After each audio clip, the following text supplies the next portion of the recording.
Hello and welcome to Glorious Purpose, the Loki Season 2 reaction show from the Comic Crush. Hope you guys are doing well. I am Paul. With me is Liz, as always. Hello. I'll be your favourite snake oil salesman today. This will be your favourite ex-TVA agent. How you doing? Yeah, doing well. Another good week of Loki. It has been a really good week of Loki. Good week of Loki. I'm sorry. A bit unprepared today, folks, as you might guess. Been in a bit of a rush today. Hello to everyone listening on the podcast. Remember, you can get us on Spotify, Apple Podcasts, and everywhere else you listen to podcasts. On YouTube, we're here. You can find us on the website, thecomiccrush.com, and you can follow us on Twitter at thecomiccrush. On Twitter, I have to go through this. There's so many now. Twitter, Instagram, and now Threads and Hive. That's all at the Comic Crush. I'm on Blue Sky as at thecomiccrush.bsky. I think it's .net. I can't remember. It's insane. So many socials right now. And of course, you can find us on Facebook. And you'll get all the updates there of what we're doing and what we've got going on. Do check out our current reviews of The Hard Switch by O.N.D. Pomeroy, which is a terrific sci-fi indie graphic novel from Avery Hill that you should be taking a look at. It's really good. Liz, so much happening this week. So much happening. Yep, indeed. Jam-packed episode. It was a jam-packed episode. We knew from that it would be. In fact, I've got to say this: that there was a brief discussion between Liz and I off air, where I sent a message to Liz saying, "Oh, we're such idiots. We, of course, the whole point of the next episode will be to find Victor Timely because they need his aura." And Liz just shot back at me with, "I thought that was obvious, so I didn't bother mentioning it." Yeah, I know. Speak for yourself. We're such idiots. It's like, I know, that just seemed like a given because we saw at the end of Quantumania that post-credit scene with Victor Timely in it. And it was like, well, yeah, obviously they're going to go find Victor Timely. You've got no idea when that's going to happen in this show. But it just seemed like the very logical thing they were setting up in episode 2. It's like, okay, so they need his temporal aura. So, gee, lo and behold, what should they do? Go find him at another point in time. Oh, and we know we're going back in time to 1893. Okay, pocket genius. Okay. I just thought it went without saying. Also, I did also put out another tweet, another one where I got lambasted. I have to say this, where I suggested that people should tune into this show just to see me and Liz argue about who's more wrong every week. And one of our viewers / listeners and patrons, Mr. Paul Taylor, shot back with, "Spoiler, it's you," meaning me. Yeah. I'm not happy about this, Paul. I'm really not. I mean, Liz, when you're right, you're right. Opinion. But how would you know what that's like, Liz? I always know what it's like. It's my default state. You wished. Also, got to say hello. Hello, Paul. Got to say hello to Brian from Rapid Fire Reviews 2020. He's got like a Facebook page, Twitter account, Rapid Fire Reviews, where he reviews comics that he likes. He does a lot of AWA. I think it's mostly AWA. He really loves AWA comics, and we just want to say hello to him because he was on Twitter saying nice things about us. And also hello to Weng. I do want to say hello to Weng from the Fighting Spirit Film Festival, because he also has been extremely supportive, as he always is.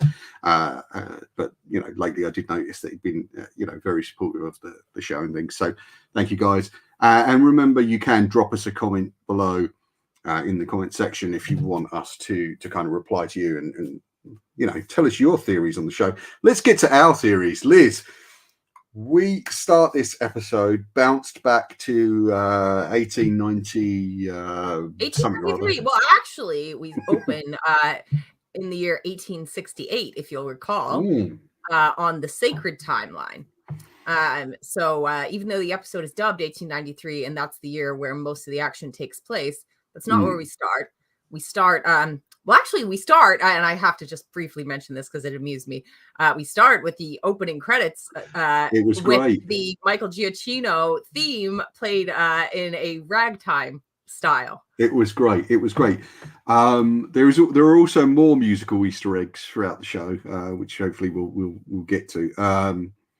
But that I absolutely loved. I really enjoyed that. Because it's one of those things that's kind of very throwaway. It doesn't really mean anything apart from it is kind of putting you in the time and place. But yeah, I really enjoyed that. So 1868 on the sacred timeline. Yeah, and Ravonna Renslayer, who we haven't seen this series yet, is looking for Miss Minutes, who she finds.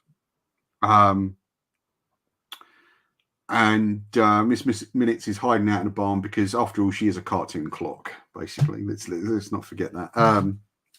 And you know, she wants to know if Renslayer has brought the thing. We don't know what the thing is yet, but as it turns out, it's the TVA guidebook. Now, this was one of my favorite subtle kind of jokes in this episode. Which was a bit of a reference. It's a bit of a reference, right? Oh well, you go with what you, because it's probably not the thing I'm talking about, but it's more just a behavioral thing that I want to get. Okay. Go on, you go. All right. Well, I mean, when we come to it, we find out that she's brought the TVA guidebook, and you know what they're there to do is drop it through the window of a very young Victor Timely. Yeah. But it is a little bit of a nod to Back to the Future 2.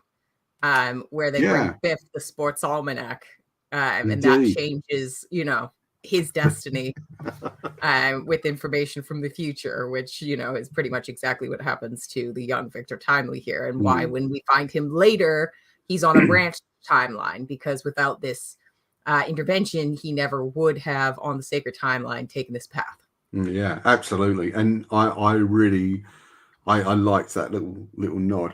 But for me, the thing that made me really laugh was when she asked, "Did you bring it?" and Ravonna says yes.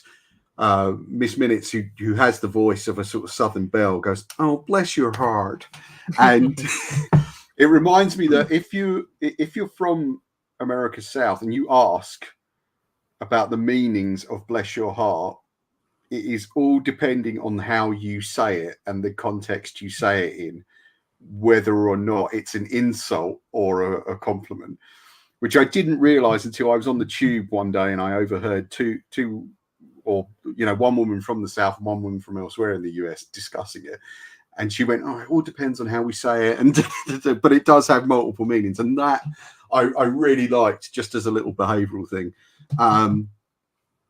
because as we find out, Miss Minutes and Ravonna may be at odds throughout this episode.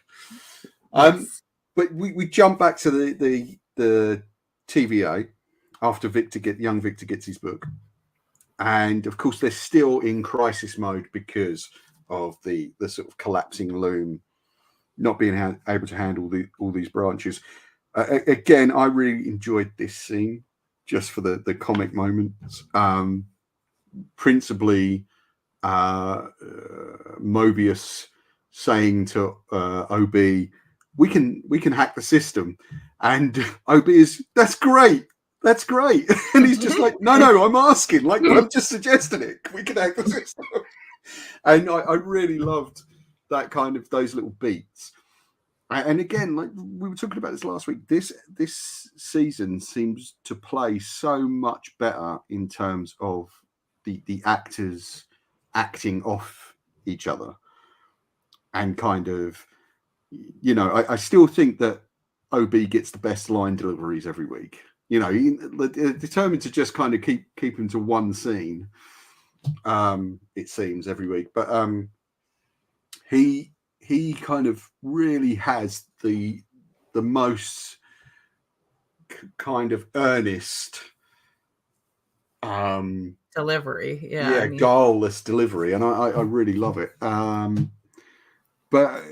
of course, you know, Loki and Mobius have now got ahead to try and find. Now, they am I right in saying they go in search of Miss Minutes? Yes.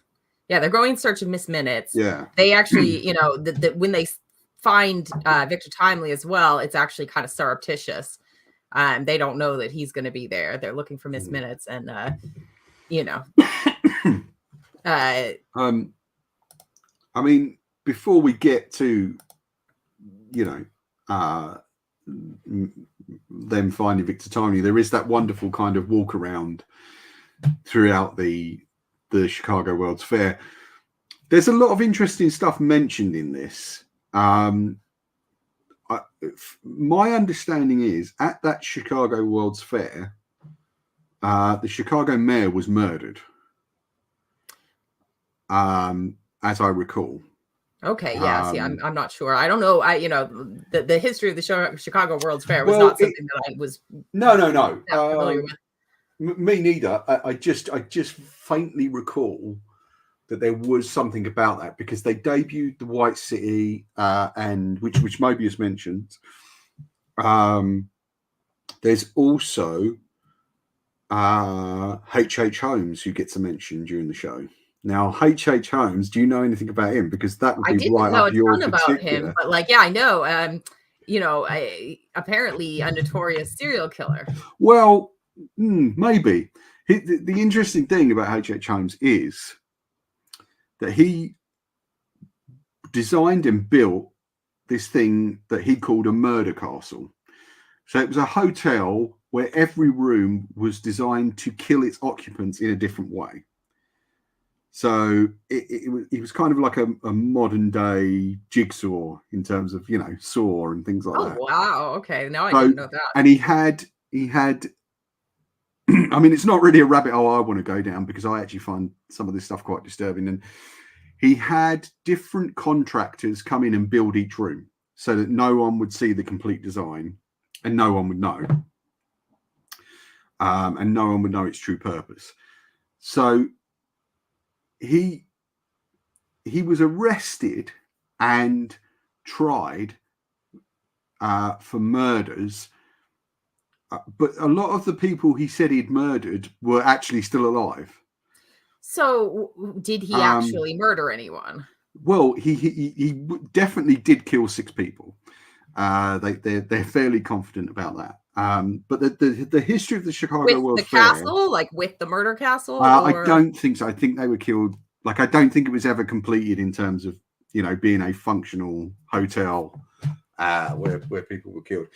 There is a fascinating book, I believe covers the subject, called The Devil in the White City, which I do own a copy of. I don't know where it is, but somewhere I have a copy of that. And I've been dying to read it. There is something fascinating about World's Fairs, because there's that sort of combination of carny, sideshow, bluster and fakery that actually feels very unique to America. At least in my mind. You know, you may feel differently. And there's been plenty of good films about, you know, carnies and you know, snake oil salesmen and sideshows and all that. Most notably recently, Guillermo del Toro's Nightmare Alley. But largely, what's interesting about the carny kind of thing, and what we later see Victor Timely doing, is that you're in the realm of liars and mischief. Right. And, you know, that's trickery, Loki. Which is very in keeping with Loki, the character that, you know, the show is centered around. And we also see like there's that interesting moment where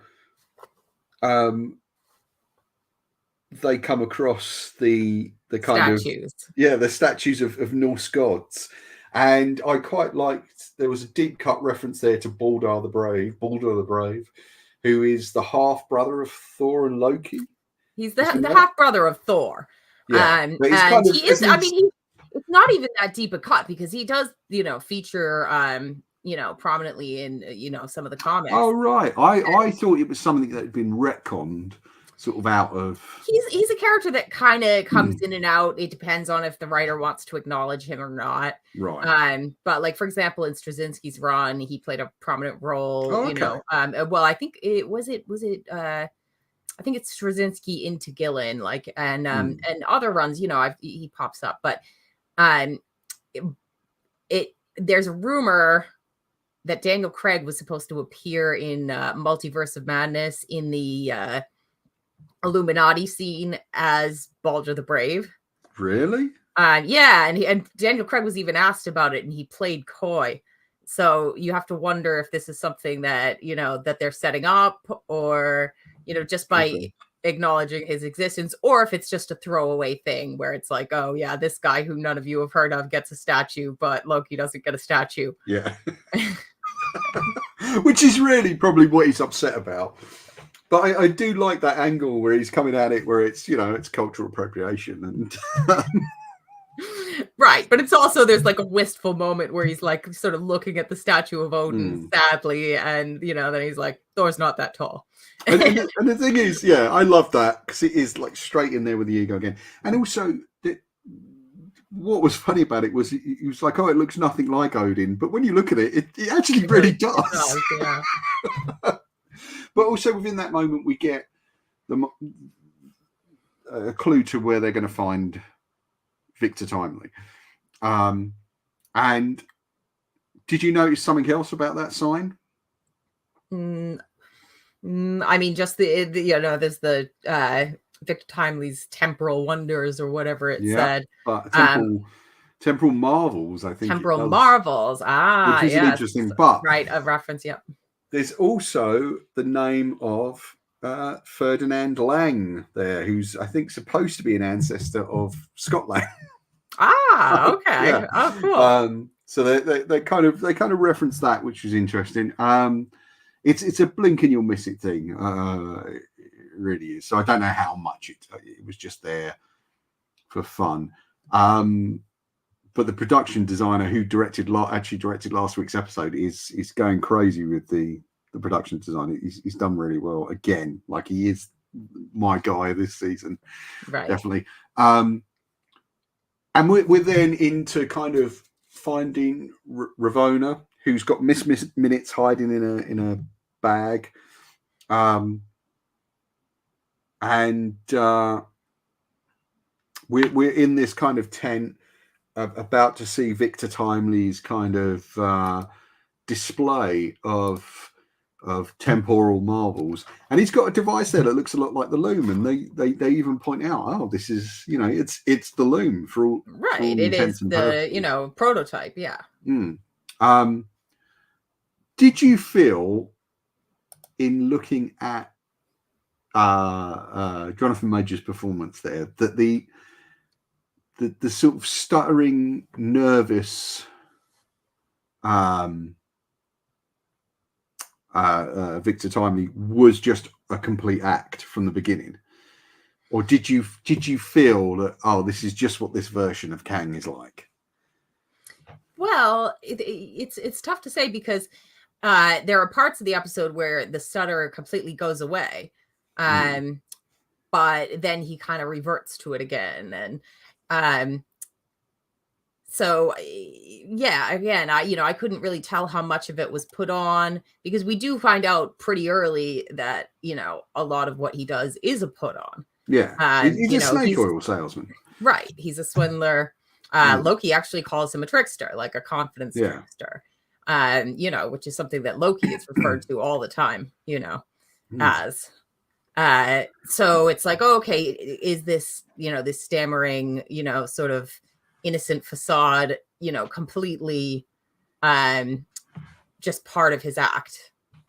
Or, is this a version of Kang that, isn't fully corrupted yet, and he is, a little bit this sort of, bashful, sort of mad scientist, but that he purports, I've got questions here, Liz. Before we move forward with this, I kind of want to pose a question to you,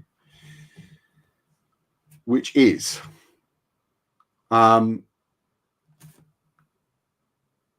this kid, Victor, Victor Timely, we saw him as a child years earlier, and Ravonna gives him the book, or passes him the book, the TVA book.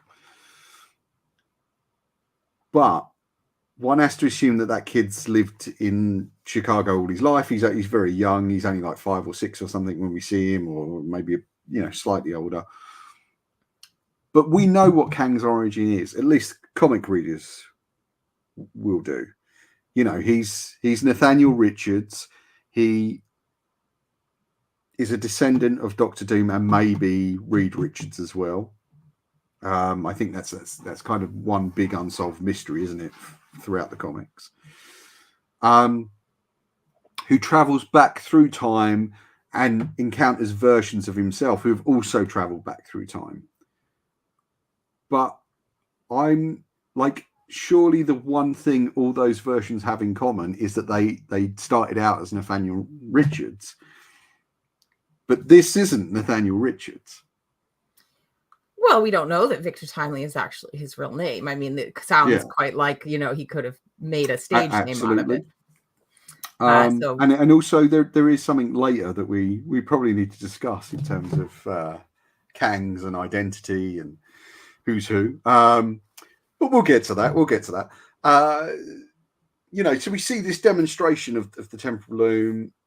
There's this bidding war for it, in which he takes $1,000, and then and he has a sidekick who sort of like helps make that happen. Yeah. And then he kind of tries to hotfoot it out there, but of course he's being pursued by both Loki and Ravonna. I love the fact that Loki manages to get into a fight.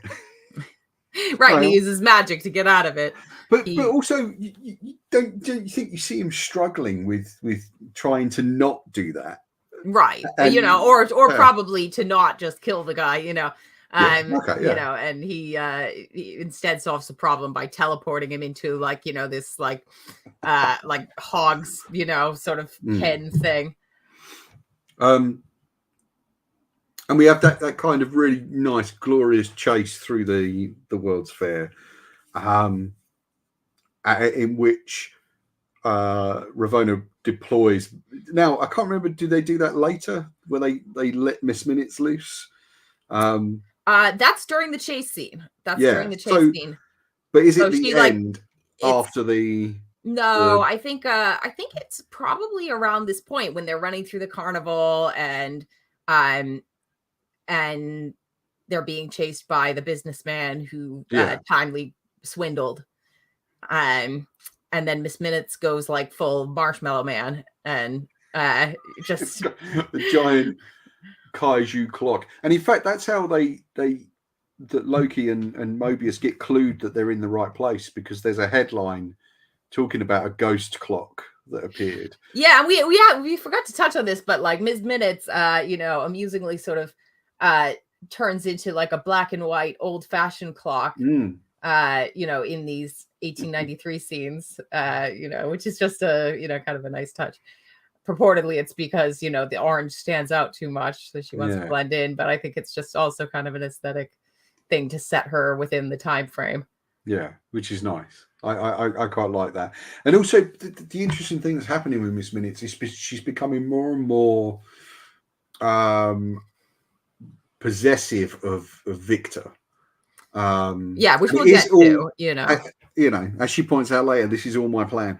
And that's quite an interesting thing. I don't quite... I mean, obviously, we find out where they're going with it within the context of this episode, but I don't know where they're going to go with it within the context of the show. Obviously, we'll get to it. But we have our chase scene, and Timely managed to evade the businessman. But just as that threat is neutralized, Sylvie turns up. Yeah. And one assumes that Sylvie's tracked them using her kind of her like super tempad, because she has like, you know, He Who Remains is own tempad, which you have to, you know, figure is probably more powerful and does more stuff, like, you know, potentially locate his variants throughout the timeline. There's a quick look at the ghost clock, which I you know, I thought was a great scene. I love the Mickey Mouse hands here. Like that is fantastic. They're just like, it's absolutely spot on. Even though I think probably ahead of time there for Miss Minutes, but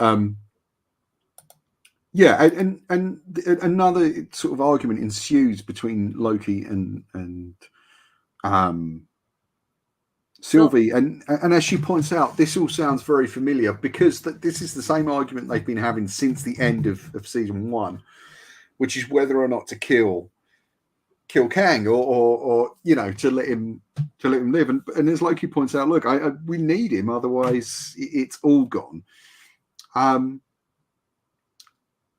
Now, there's a question that pops into my mind now, which is, although yes, we can see there are problems with the temporal loom at the TVA, do you think if it was left to its own devices to just branch out, do you think it would be doom, or do you think it would kind of settle into whatever the new timelines are? Because I'm beginning to wonder, is this like, is the situation at TVA being kind of exaggerated for someone else's purposes? Okay. Well, the one who's been exaggerating it and saying we're all going to die is OB. Yeah. So I don't know. And you know, we have a couple of interesting scenes after the chase. Like, one is sort of in Victor Timely's home, and there's a sort of frisson between him and Ravonna, which is canonical to the comics. They were always in love, or doom lovers, as we were talking about. Which Miss Minutes doesn't like. And they're then discovered by the same businessmen that were chasing them earlier, and then have to escape those businessmen and Loki and Mobius again. Yeah. I do love the bicycle made for two. That was great. Yeah, that was good. That was great. I wonder if we're actually beginning to see the sort of frisson of a lot of relationships building in this, because I want this almost a kind of, one could apply an almost romantic kind of interpretation to Mobius and Loki. You know, they're on this cute little bicycle, which is hilarious. Yeah, and Loki's like, no. Yeah, but I wonder if, because I think now canonically within the MCU, he is supposed to be bisexual, or because they sort of confirmed that in the first season.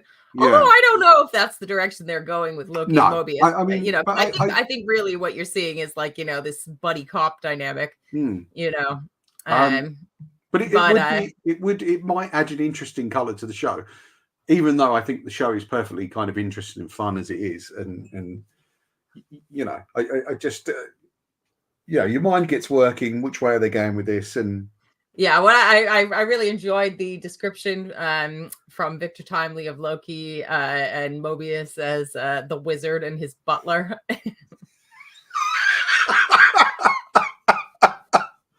It's instantly just dismissive.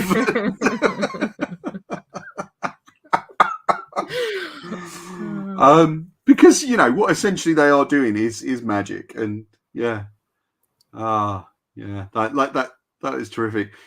But eventually, you know, that we kind of escape to this ship where Victor is revealed like he's got a lab across the lake. In Wisconsin, which is like a comics reference. Okay, because that's where, that's just where, you know, the Victor Timely stuff takes place in the comics. So Victor Timely is from the comics, because I wasn't aware. Oh yeah. And he is a Kang variant in the comics. Right. Okay.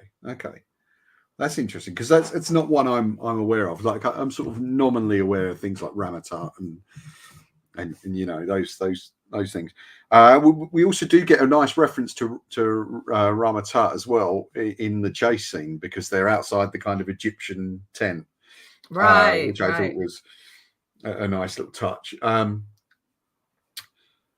it's on the boat that we really start to see the Miss Minutes kind of thing. The rivalry, she's really sorry, Miss Minutes and Ravonna, which Ravonna is like unaware, of the jealousy she's sparking in Miss Minutes. Because Timely clearly takes an interest in Ravonna. He gives her the little paper flower, and you can see he kind of touches hands with her. And you can see Miss Minutes, with steam coming out of her ears, basically. And just watching her sit there in the background with the hump was great. Yeah, and but I thought it was very interesting when as soon as Ravonna, mentioned starting a partnership, he was perfectly quick to drop her into Lake Michigan. Well, and then egged on by Miss Minutes, I think. Right, sure, but you can see that, as much as he has this facade of sort of the bumbling professor, he's actually quite ruthless, and untrustworthy. I absolutely. I liked getting into the lab because there you get some nice kind of touches, like the mannequins lined up either side that of course are effectively all the same, and therefore that's a nice kind of nod towards Kang and his sort of endless clones. They're all the same but they're all kind of slightly different. Some are missing legs and arms and things, and you do have to wonder what's happened to those legs and arms. I think we kind of get a taste of what's happened to them a bit later on, and here we get the kind of reveal that Miss Minutes is in love with Kang, and with He Who Remains, and wants desperately to have a body, which is so this is like the probably the most impactful scene in the whole episode. It's very creepy, and we finally kind of find out just how much autonomy she has. That she was given the freedom to write her own programming, and that she is basically a fully independent sentient being, with a few restrictions. Like obviously he can shut her down, but otherwise she's able to interact with the physical world. We see that when she's running through the fair, and she kind of pulls the streamers out of the way, and there's a few moments where we can see that actually she's not completely non-corporeal, and she has essentially free will, and also I thought that was an interesting nod to obviously the other big AI character in the Marvel universe being Ultron. I mean, I don't know if it's meant to be that, but of course we've been here before with Ultron and the Vision. Yeah, absolutely, yeah. And you do find yourself kind of wondering if that will come into play. I'm not sure it will, but it certainly is an interesting kind of place for the mind to wonder. I think that when I look at these things, I've just come to realize in talking to you now that I probably want a lot of these shows and things to be more connected than they actually are. Do you know what I mean? I want more kind of second level resonance than there actually is. I don't know why I want that. I think it's because I'm not as knowledgeable in the Marvel universe as you are, and I think I kind of want a thing that I can get into, because I'm not going to go back and read all those comics now. I try, but I'm probably not going to go back and have that the same kind of DC. Yes, like I can, I'm certainly into those, but I'm now thinking, I'm probably wanting more out of these than they're going to give, at least in terms of that kind of bounce back and sort of feedback loop and call and response and things. But it is an interesting scene and does pose a question about, because she has essentially been a throwaway sub character, really. Right. Where in this episode, we kind of realize that, actually, she's like a much bigger threat than we would have perceived. And, she may be, possibly the big villain. Who knows? Yeah. But she's certainly got her own motivations and, can manipulate other characters. But also there is another interesting thing, like on the boat, we see Victor kind of waxing lyrical about the TVA handbook. And its author, OB. And again, is it going to be revealed that OB is, a Kang variant, or OB is, is he a bigger villain than Kang? I mean, obviously, Marvel aren't talking about the OB dynasty, but it's interesting to see. Yeah, like, okay, yeah, what's the, what's going to come of that? Yeah, because I mean, I think we kind of finally see the payoff of the repeated sort of reference to the TVA handbook. Yeah, in earlier episodes. It seemed like they were setting it up to play a part, and now we kind of see what that part is. At least, maybe there's more to it than just this, but it is like an important object, and OB is repeatedly kind of, they took the time in this episode to kind of just reinforce what we had already seen last week, but they made sure we saw him again. So yeah, it remains to be seen. Or another possibility is that it is OB, like Kang, some form, or Nathaniel Richards, some form of time traveler who has sort of embedded himself within the TVA to ensure that it doesn't get out of hand. And, they're kind of working towards, they're at cross purposes, but kind of at the same purpose, really. And he's kind of there to make sure Kang doesn't get out of hand, but, or that the other Kangs don't arrive and cause chaos and havoc. There is that possibility. I'm now wondering, right. But of course, Loki and Mobius and Sylvie all show up to. Well, after Ravonna shows back up, of course, comes busting through the door with like the pruning stick and says, like, "Yeah, guess what? Like, I'm in charge now." And then Mobius and Loki burst in, and oh no, like, we need him to take back to the TVA. We've got to use his temporal aura, and Ravonna gives this speech about kind of her role. Of working thanklessly to, protect the sacred timeline for eons. And, she says pointedly, it's all about order versus chaos. I'm order.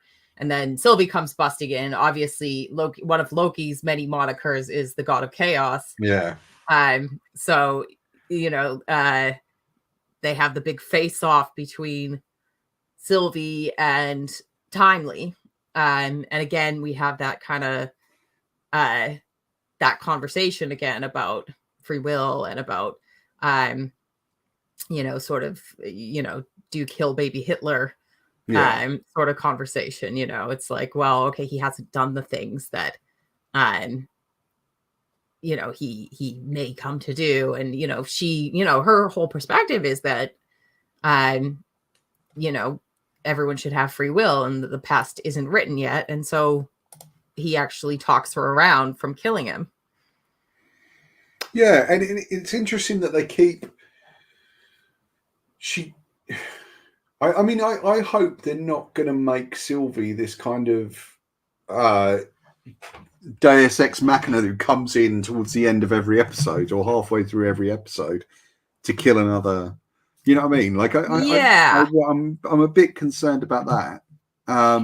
Yes, I agree, because as much as I enjoyed this episode, I think one of the not failings, but one of the weak parts of the episode was once again, we're turning Sylvie into like a little bit of a one-note character and a little bit of an unsympathetic character. And Loki himself was kind of just a bystander in the episode again. We did a lot of character work, with Ravonna and with Miss Minutes and all that, but Sylvie and Loki, who were kind of the two leads, have been taking a back seat. And this, do you suppose that's on purpose? I mean, I think this episode was a big exposition dump, essentially. Like, as much fun as it was, I think it really was about getting the plot mechanics, in motion, and it was about setup and everything. But we're halfway through the season now, and we really haven't gotten a lot of time with Sylvie yet. Okay. Before we go into just the last chunk, because this is the bit I find the most interesting at the whole show, is what happens next. Do you still feel that?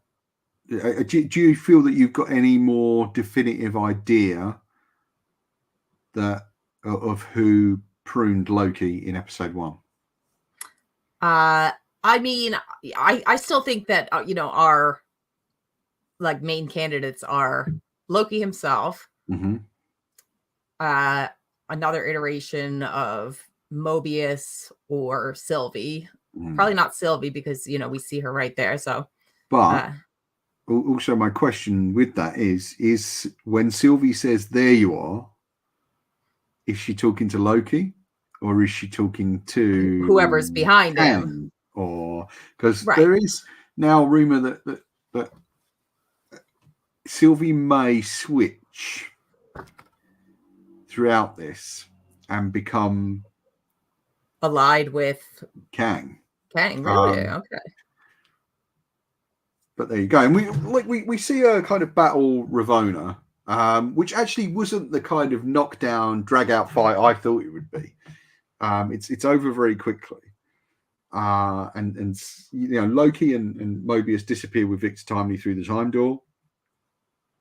She says, "I'll take care of Renslayer." Yeah. Renslayer. Now, what was interesting about that is Loki seemed more than happy to let her possibly kill Renslayer, which she doesn't do.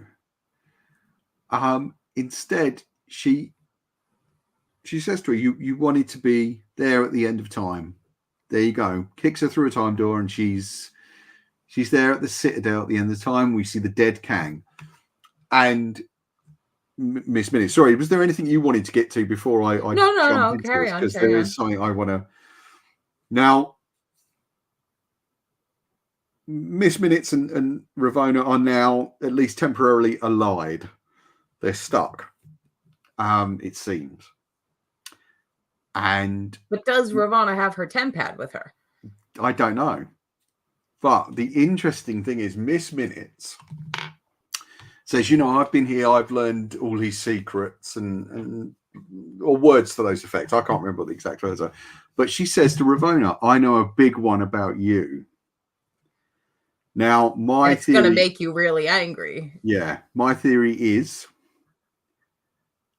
she is Kang. She is a variant. Well, that's, I think there's been, a couple of fan theories, pointing in that direction, that she is, a Kang variant. And, that would be an interesting twist.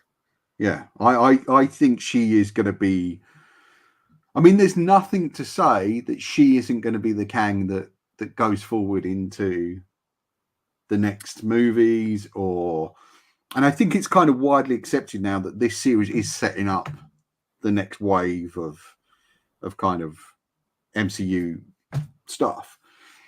I hope they can kind of sustain the quality throughout that this series has had so far. As you say, we're halfway through now, and it's kind of getting it each week is as good as the last for me. Like, I'm enjoying it as much as it is a genuine pleasure to watch. Yeah, and I think as far as the the MCU, like Disney Plus shows, and it's really on the high end of those because it really has its own flavor, and it does it does its own thing, kind of that feels fresh. It doesn't feel like it's just trying to be one long Marvel movie. Yeah. And I think, like, they've, with the TV stuff, I feel they've only done 1.5 bad shows, or shows that were less than, I like most of them, but which ones are you referring to? The Secret Invasion and every other episode of Falcon and the Winter Soldier. Oh no, not Falcon and the Winter Soldier. I love that. What were you thinking? Go on. Oh well, no, I was curious to know what you were thinking. But I think those were less than stellar. I'll agree with you on Secret Invasion. Otherwise, no. This sort of undying love for Falcon and the Winter Soldier. It was bad storytelling, Liz. I'm sorry. So good. Well made and all that, but bad storytelling. No, carry on. But yeah, I'd be like, I'm now kind of curious if they're going to run with this, kind of with Renslayer being Kang. But that's my interesting. I mean, it would be a good get out clause for them if they, decide not to proceed with Jonathan Majors. Yeah, I did wonder about that as well, because it's I think sort of this episode, or within the next week or two, coincides with like another court appearance for him. So I think it's it's going to be interesting to see how they proceed, because so much of the next phase is, Kang, yeah. Is Kang. Yeah. It's, it's going to be really hard to get out from under that. There are other characters they could fall back on in terms of if they want to do Secret Wars. There's the Beyonder or Beyonders. Right, which I think they have been bigging up in the comics recently. Yeah, which is kind of an interesting thing. Ravonna could be a Beyonder, for all possibly. We know. Right. OB could be a Beyonder, for all we know. Right. It's all wide open.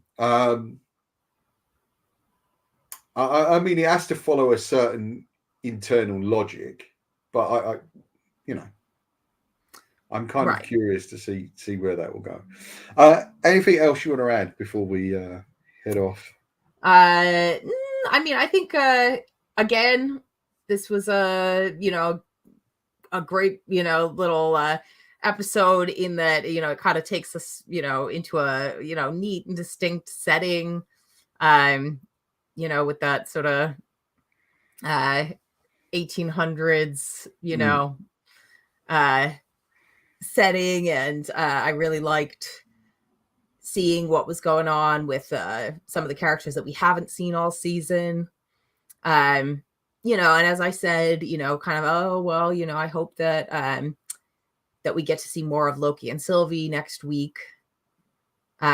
Because they sort of did take a back seat this week. And that's probably largely just getting plot points in motion. Yeah. So yeah, again, I'm loving it. I'm loving it week for week.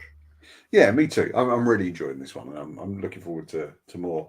Of course, the next big movie is the Marvels in like, I think it's under a month now away, and we're certainly going to kind of try and fit that in and review that as well. I hope, Liz, you'll join me for that one. A movie I'm definitely excited for. Yeah, I'm really looking forward to seeing it.